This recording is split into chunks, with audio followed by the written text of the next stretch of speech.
Tramffordd Bryn Oer, gres yn y gaeaf. A'r cwch camlas wedi angori, mae'r teulu'n beicio ar hyd llwybr tynnu. Maen nhw'n stopio ar bont ger tafarn o'r enw Hydd Gwyn ac yn gwylio 2 ganwywr ar y gamlas. Yr un man, mae croesfan tal y bont ar wisg dan orchydd o eira yn ystod gaeaf y flwyddyn 1825. Yn y dafarn, mae'r lle tân yn wag, mae cwsmeriaid a chath yn crynu. Mae'r tafarnwr barfog Uriah yn camu y tu allan ac yn syllu i lawr y dramffordd. Fri yn y mynyddoedd ar Tramffordd Bryn Oer, mae ceffylau a cherti sy'n llawn glo yn ymlwybro'n araf drwy'r eira.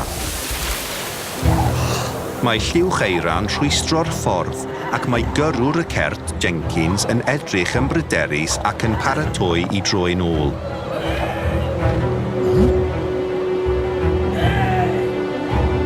Gan glywed blwydd, mae'n dringo eira sydd ar y trac ac yn syllu i'r lliwchwynt.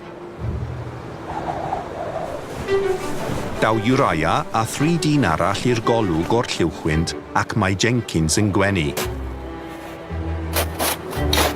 Mae'r dynion yn rhofio'r eira oddi ar y trac.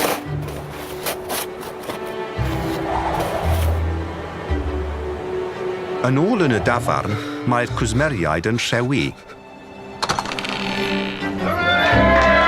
Dychwela Uriah a bwcediaid o lo. Mae Jenkins yn cludo ei lwyth i odynnau calch tal y bont. Mae'r gath yn cyrlio i fyny o flaen tan llwyth o dan yn y dafarn.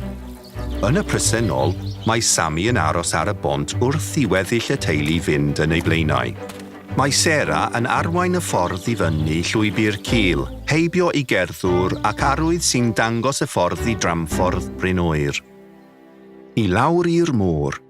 Dathliad o Flwyddyn y Môr 2018.